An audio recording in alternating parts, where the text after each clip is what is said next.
Welcome back, friends. It's Loree with the blog wagonwheelhomestead.com, and I'm here today to show you how to make a Thanksgiving dinner completely from scratch. This is going to be a farm-to-table Thanksgiving dinner, and it's going to be very inexpensive. So if you're interested in learning how to make Thanksgiving dinner for less money, which is something that we're all interested in, I want you to know that I only bought 3 things for this dinner. I bought the turkey, which I could have raised, but I just didn't have the setup for it this year, so I bought the turkey. I bought mushrooms, which I could have gone without, actually.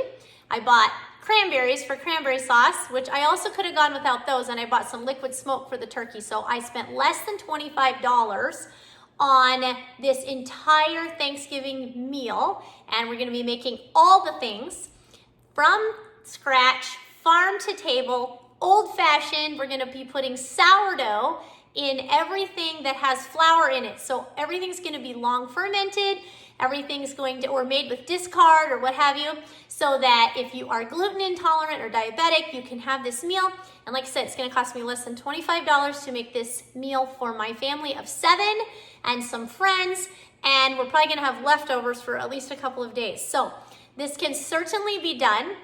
If you're new here, we grow, preserve, and cook all of our own food. We talk a lot about sourdough and home dairy, and so we're wrapping that all up in a package today with Thanksgiving dinner. And back when Thanksgiving was originally celebrated, at least here in America, it was celebrated with foods that they grew. It's very easy to get the food from your garden and then turn it into Thanksgiving dinner, and it will cost less, it'll be so much healthier, and again, from scratch, farm to table. So that's what we're gonna do today. We are gonna make a smoked turkey. We're gonna make ahead mashed potatoes. We're gonna make sourdough stuffing, sourdough gravy, sourdough dinner rolls. We're gonna make cranberry sauce. We're gonna make sweet potatoes with the sourdough, crunchy sourdough sweet pecan topping. We're gonna make green beans with a from scratch mushroom soup. And we're gonna put sourdough French onions on the top. So good. By the way, French onions from the grocery store cost so much money. So you're gonna save a ton just right there. And then we're gonna make pecan pie, pumpkin pie, apple pie, and we're gonna pull it all together and serve it to our family. And it's gonna be super yummy and delicious. So if you want all the recipes for this, I have them in my free Thanksgiving sourdough ebook. And you can get it at bit.ly/farm-to-table Thanksgiving. So I'll put the link for that here and in the description box below, bit.ly/farm-to-table Thanksgiving, and you can find lots of these recipes and more over on the blog wagonwheelhomestead.com. So let's jump right in and make a farm-to-table from scratch sourdough Thanksgiving dinner. So for the turkey, I just brined it in a cup of salt, 2 containers of liquid smoke, 2 bottles of liquid smoke, and water to cover it. And I just brined it overnight. You can brine it longer than that. It's totally up to you. A lot of times what I use is my fermentation crock for making sauerkraut. I put because the whole turkey fits right down in it and fits in the fridge.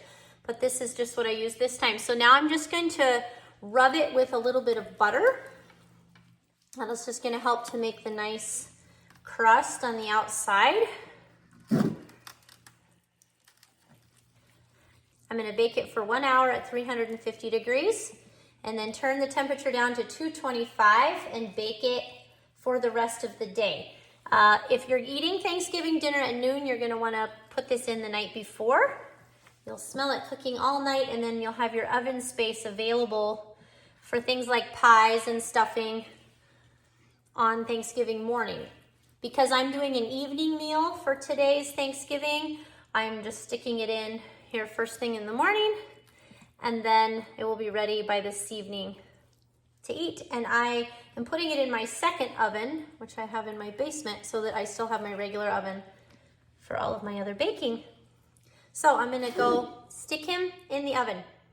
So these are the sourdough dinner rolls, and I will have the recipe in the ebook for you. I just mixed up the ingredients for this in my Bosch mixer last night and just let it sit out and ferment at room temperature overnight. And now I'm just simply taking the dough and rolling it into balls of equal size, as much as possible, for dinner rolls, for sourdough dinner rolls. You can put them on the table if you want and just roll them around, or you can shape them in your hands, just sort of tucking everything underneath. Super easy, and then these are just gonna sit and slowly raise while we work on the rest of the things. Now, I am making everything for this meal in one day, just to show you. But for Thanksgiving, typically you serve the meal at noon or in the middle of the day, and so a lot of this can be prepared ahead of time.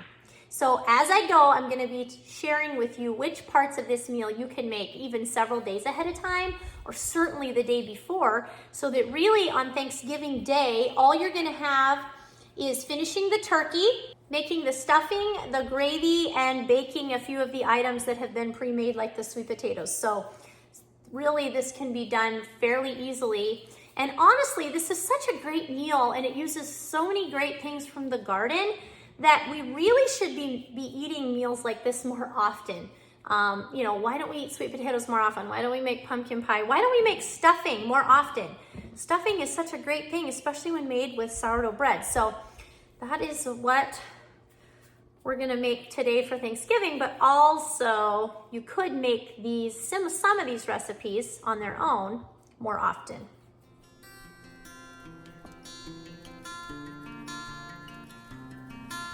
I'm gonna cover these with a tea towel and let them sit over in the corner of the kitchen until later. And then for the cranberries, this is something you can make ahead, even a few days ahead, because it needs to chill in the fridge. I just put one 12-ounce bag of cranberries in my pot, 3/4 of a cup of sugar, and then I juiced an orange, so I have 1/2 cup of orange juice and 1/2 cup of water. Just gonna put that in here and turn it on. I'm gonna add 1 cinnamon stick and 1 piece of orange peel, just off the orange that I juiced. And so I'm just gonna put that in here, and I'm just gonna let it come to a boil over medium heat. And what happens with cranberries, they're so cool, is they will burst and they end up thickening on their own. So as they cook, you know, when you shut it off and it gets cool, then they will thicken up. So that will be the cranberries to go with our turkey. And these are some of the sweet potatoes that we grew in our garden. And you can find more information on that in the Grow Your Own Food section of my YouTube channel. There's a playlist for Grow Your Own Food. So we grow these, we're in a zone 4B in Nebraska, and we're still able to grow sweet potatoes. You have to grow them on fabric, but they're so great to have all winter long for so many different things. We love sweet potato fries and all kinds of things. So today, what I'm gonna be doing is taking these sweet potatoes and I'm just gonna put them in a dish and bake them in the oven. I've got the oven preheated to 350, and I'm gonna be baking the pies in the oven. And I'm just gonna put these off to the side and let them bake.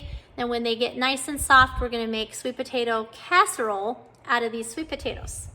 Our cranberries are done. They just simmered for about 20 minutes on the stove. So I'm just gonna pour them into this dish here. And I'm going to take out the orange peel and the cinnamon stick, because we don't need those in there anymore. They were just for flavor.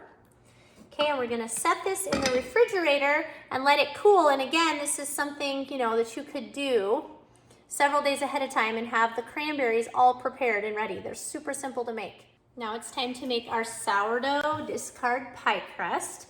So this recipe is on the blog wagonwheelhomestead.com, and it will be in the ebook as well, along with all of these recipes. So what I have in here is gonna be 4 sourdough pie crusts. So I'm taking the recipe and quadrupling it. So I have 4 cups of flour, 8 tablespoons of sugar, 4 teaspoons of salt, and I'm adding 2 cups of cold butter that I have diced. My favorite hack for getting the butter evenly incorporated throughout all the flour is to use a food processor. So that's what I'm gonna be doing, and I show you this also on my sourdough pie crust video that's on YouTube and the blog as well. So we're just gonna pulse it.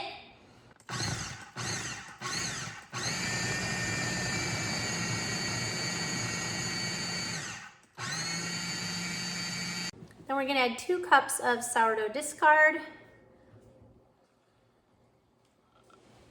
And again, you don't want to overwork it. You got to be kind of careful at this point. You could also do this by hand, but if you're careful, you can just mix it up in here, and then we're going to put it in the refrigerator. You can put it in the refrigerator for a week or two if you want, and then of course you have the long fermented benefits. So I'm just going to put it in the fridge for a little while, and then we're going to make these pies. But again, you can do this ahead of time, and you can make all of your pies ahead of time as well, although you may want your apple pie to be warm, but you could certainly make it the day before and then just bake it on Thanksgiving morning.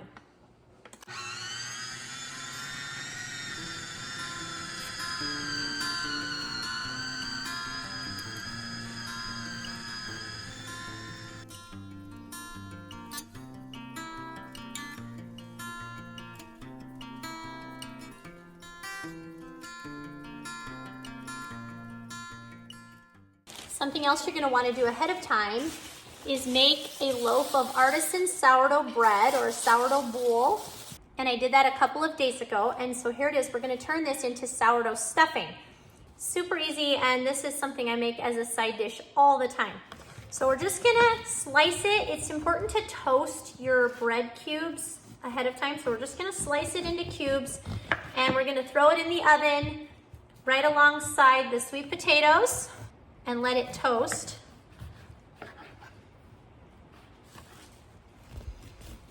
And you can cut these cubes in whatever size you want. I find that I like it better when the cubes are a little bit smaller. And what we're going to use for this is we're going to use some of my home canned turkey broth, turkey or chicken broth, either one.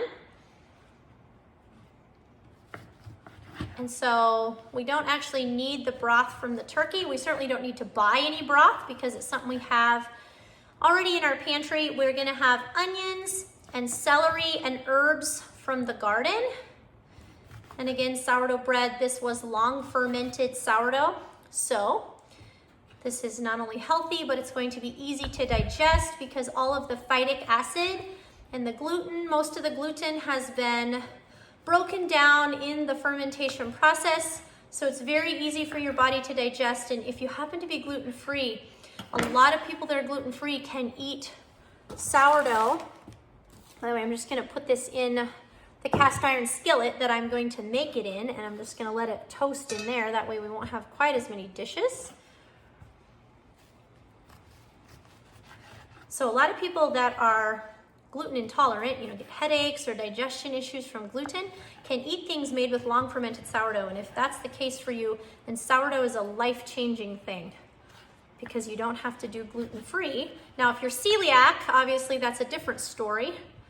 And then you would have to do all the way gluten-free. But for a lot of people, they can, and diabetics as well, a lot of times, not for everybody, right? You have to make your own choices, but for a lot of people, they can have things made out of sourdough. So that's a big blessing. Also, I know that not everyone is set up to have their own milk cow like we do. We make all of our own, butter and our home dairy products, and they aren't set up to grow all of their own food. But you can still certainly save a lot of money on your Thanksgiving dinner by cooking it all from scratch. So even if you have to buy some of the things from the store, more than I had to buy, still, it's gonna save you a lot of money. It's gonna be a lot healthier. And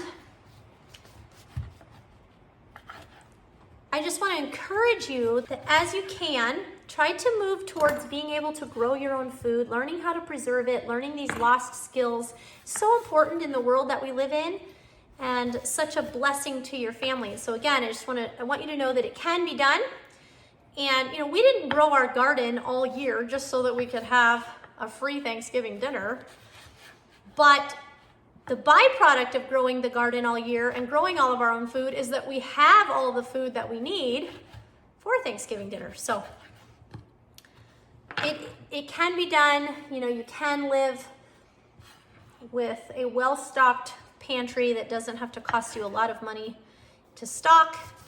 And it is such a blessing when you can learn to cook from scratch and feed your family. There's nothing more satisfying than knowing that everything on the table, most everything, except for the flour and the sugar, came from your own homestead. All right, so I'm just gonna put these into the oven like this and toast them. I may stir them a couple times, just drying them out a little bit before we turn them into the sourdough stuffing.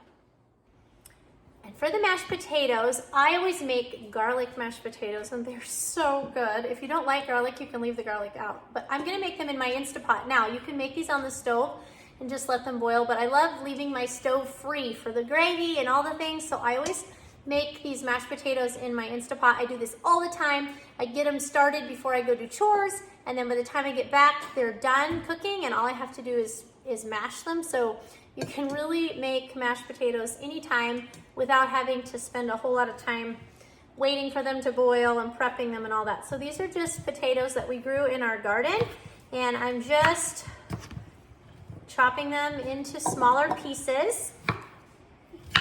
And you want about, I'm making like a double batch, so I'm probably gonna fill, it's probably gonna be about 5 to 6 quarts of potatoes.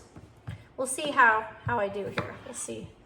I'll put the recipe in the description box, a link to it in my free Farm to Table Thanksgiving ebook that you can download, and then you can print and have it for all of these recipes. And you can also find a lot of these on the blog wagonwheelhomestead.com. So I'll put it there, but anyways, I don't usually measure. I'm just gonna fill the Instapot with potatoes, maybe close to halfway.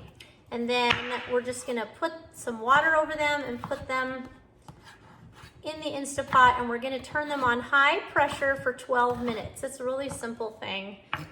And the great thing about the Instapot is that it shuts off when it's done cooking, so you don't have to worry about it burning. So that's a blessing, and that's one reason why you can set it and forget it. And the great thing about these potatoes is you can make them up to a week ahead of time. You can also freeze them, but you can make them up to a week ahead of time. Stick them in a casserole dish or a slow cooker, like the pan of your crock pot, okay, the liner of your crock pot. You can put them in there, and then you can just turn them on low the morning of Thanksgiving, and there won't be any last minute crazy mashing of potatoes while your guests are arriving. The potatoes will already be done. It's always such a blessing when the potatoes are handled. So you can either do that, or you can put them in a 9x13 pan and stick them in your oven if you will have enough oven space, and just let them bake at 350 until they're warmed through. So just keep checking them until they're all the way warm in the middle. They're not gonna be nasty because they were made ahead, because we're going to mash them with sour cream and cream cheese, and that's gonna keep them nice and soft when they are reheated. So this recipe has been our favorite for a long time now. Like I said, I make it all the time, but it's especially convenient on Thanksgiving because it can easily be made ahead of time. You'll notice I'm leaving the peelings on my potatoes. You certainly don't have to, but since these are organically grown from our garden, I don't mind leaving the peelings on, and I find that they mash in with the potatoes just fine. You know, in the peelings is where a lot of the nutrients are from the potato. So if you don't mind a few peelings in your mashed potatoes, then it's totally okay to leave them on. And that's how I typically do it. This just saves me a lot of time. I'm not having to peel the potatoes. Just have to, some of these have been sitting here for a while, so they've got a few little bad spots in them, but just trim those out and dice everything up. But yeah, I certainly don't mind leaving the peelings in my potatoes. And then to make the garlic part of the mashed potatoes, I am just gonna throw in about 6 cloves of garlic. Again, this is something we grew in our garden as well. And I've got about 6 quarts of chopped potatoes. And then we're just gonna cover them with hot water and stick them in the Instapot, and then they'll be ready to mash. And our sourdough bread is done toasting. I'm just gonna put this in a big bowl, and then we'll start making the rest of the stuffing ingredients in here, which is sauteing some celery from the garden and onions from the garden in this cast iron skillet, and some butter that's also fresh from our cow. And the dinner rolls have risen beautifully, as you can see. So I'm gonna pop these in the oven for 20 to 25 minutes at 350.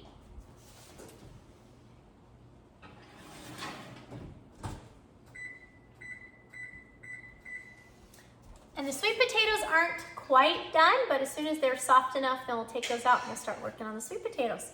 So slowly it's coming together.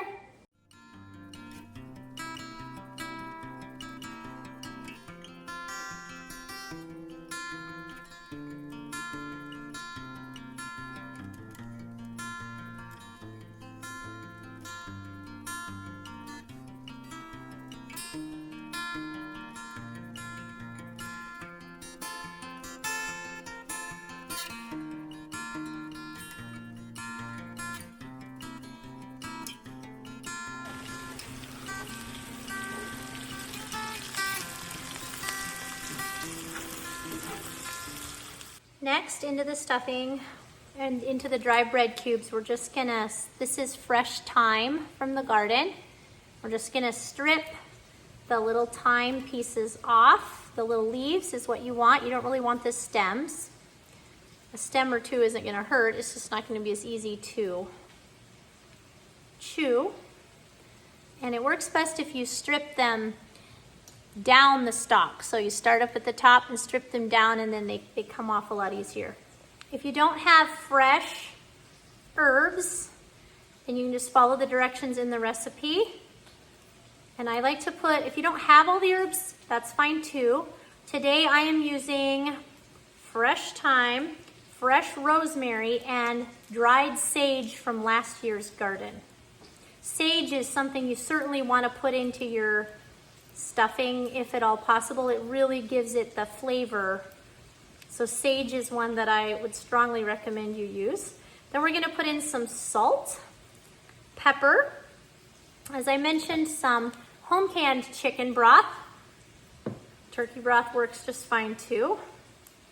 And we keep this well stocked in our pantry all the time so that we can easily make soups and just all kinds of things with the broth. And one thing with the turkey that we're making, we're not smoking it outside in a traditional smoker. I just soaked it in, salt and liquid smoke, and then we're putting it in the oven, and it's cooking right now. It's cooking downstairs in our oven. So, but the thing is, you don't want to use the juice for the broth to make gravy, or to put it over your stuffing, because it's going to be really salty because it's more of a smoked flavor. So that's when it comes in really handy to have, this is the rosemary, and same thing, we're just gonna pull the leaves off. That's when it comes in really handy to have broth in your pantry.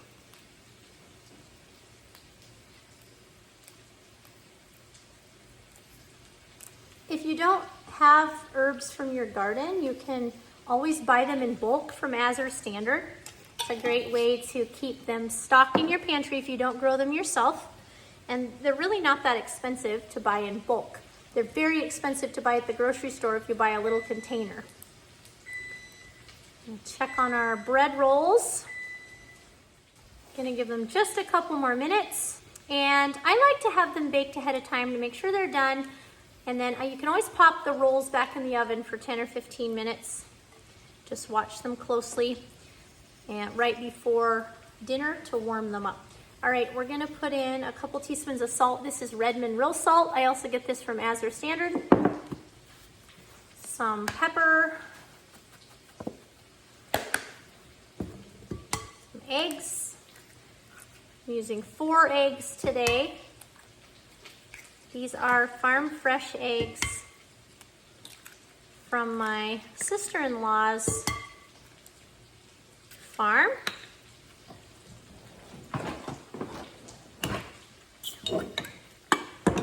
And what I suggest you do with the broth is, I'm just gonna put in 4 cups of broth. I have 3 pints here. I'm just gonna use 2 of them and see how the stuffing is. Different people like it differently. Sometimes people like it really soft and some people like it more crunchy. So we're gonna let this soak up, and we're gonna add our onions and garlic and celery to this and just let it sit here and soak and kind of see how we like the texture. We can always add more broth if we decide to. So one reason why I can these in pints is because if you have a quart, sometimes you end up with some left in the fridge, and then if you don't use it, it goes bad, and It's not hard to make this, but since it's canned, I don't want to waste it, right? It's like liquid gold. It's so good for you. So I try to can them in pints, and then that way, you know, I just have what I need. Okay, adding our onions and garlic and celery, all from the garden, that's been sauteed in homemade butter. And by the way, we're gonna just put this stuffing when it's ready right back in this pan. So just set it on your stove, and we're gonna bake it right in there. You can bake it in a 9x13 pan also if you don't have as much cast iron. I love to cook in cast iron. It's so much easier to cook with once you get used to it. And I'm just gonna kind of toss this together.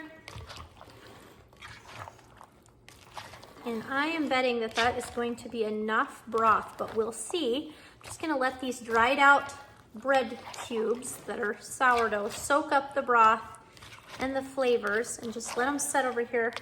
And it's high time that we get working on the pies.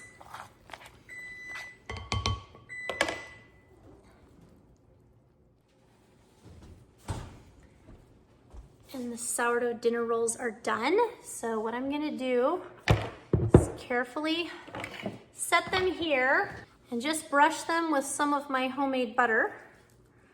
Okay, I'm just using a pastry brush like you might use on the grill. So I'm just gonna brush them. This just keeps the top nice and moist, and it'll help when we wanna reheat them if we choose to do that. It's always really nice to have these on your Thanksgiving table. Everybody enjoys them, especially if they're served with homemade butter. And then it's always yummy if you have some homemade jam and jelly on your table as well. So this makes for a nice little treat. And there you have it.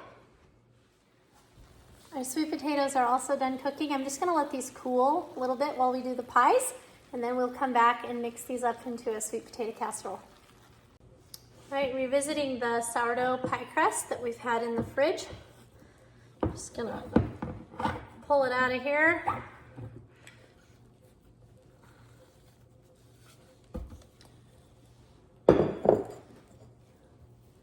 Now we're gonna divide it into approximately 4 pieces.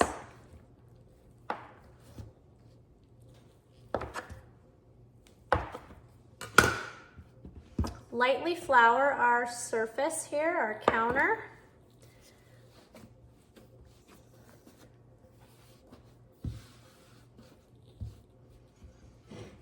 And roll it out.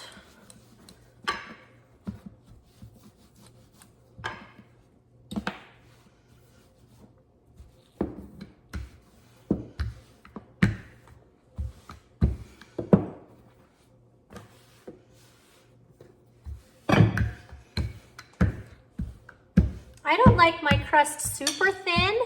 I like it thick enough that I know that it's there. I love pie crust, super flaky, yummy pie crust.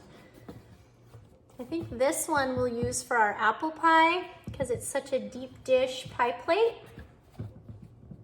And we're gonna be using my canned apple slices from my pantry, and if you go to the Preserve Your Own Food portion of my YouTube channel, the playlist, Preserve Your Own Food, you will find the recipe and video tutorial on how to do the canned apple slices and lots of other things with apples. You'll also find the printable version of that recipe on the blog wagonwheelhomestead.com. Okay, so that's the bottom crust for the apple pie. A little bit more flour here. We'll do the bottom crust for the pecan pie. I guess I had to buy pecans as well, but I bought them in bulk, and so the amount of pecans we're going to use in today's pie is not going to amount, it didn't amount to very much in money spent. Obviously, I bought the flour and sugar, but I keep that in stock in my homestead pantry, so I did not have to go buy it for today's meal. I try to keep at least 6 months worth of that in stock at all times. That way, if it's hard to get or we get snowed in or there's some kind of natural disaster or whatever, I have plenty of flour. I can make a lot of things out of flour. Even back in the old-fashioned days, you know, they had to buy flour and sugar, those sorts of things. Okay, and then I'm just gonna do a quick crimp on the edge of this. There's lots of different ways to crimp pie dough. This is just how I've always done it since I was a little girl. So feel free to crimp it as you wish.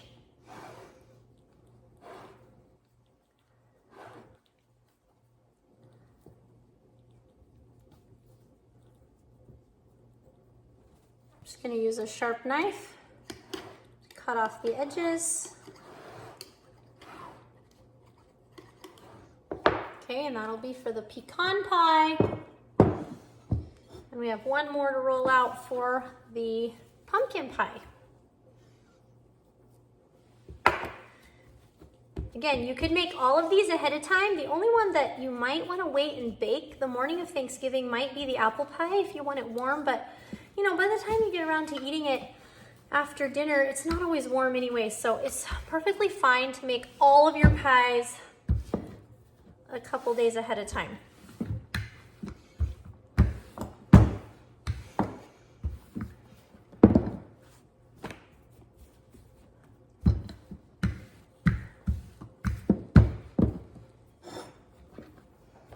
If you do let your sourdough pie crust sit a long time in the fridge and you feel like it's more sour than what you want, especially for a sweet pie, the next time you mix it up, just add a little more sugar to it.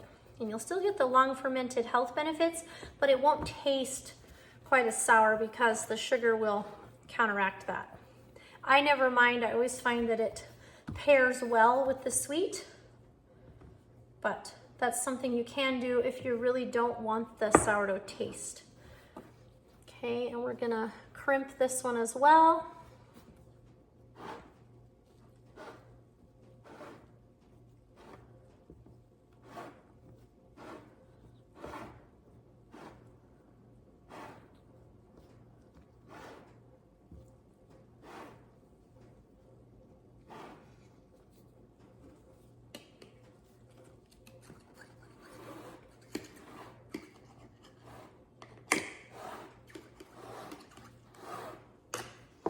And while we have the flour mess made on our counter, we're gonna go ahead and roll out the top part for the apple pie.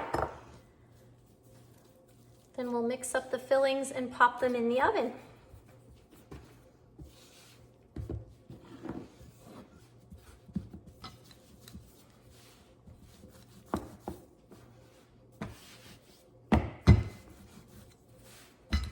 I love this marble rolling pin. I got it as a wedding gift years ago, and I will link it for you in the description box below. It's nice and heavy, and it just works so well. It's my favorite rolling pin.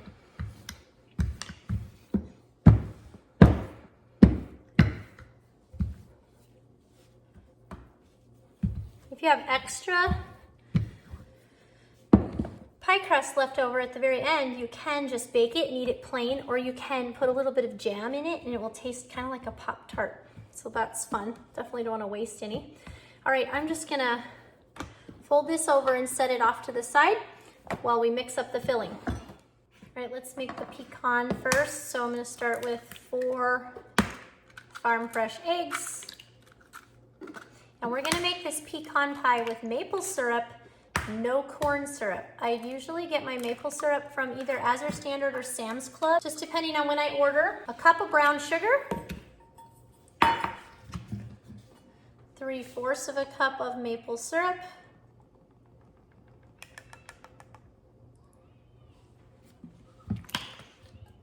and to thicken it, we're gonna put in a 1/4 cup of sourdough starter, a teaspoon of vanilla. This is my homemade vanilla that I keep in my pantry. Vanilla is super easy to make.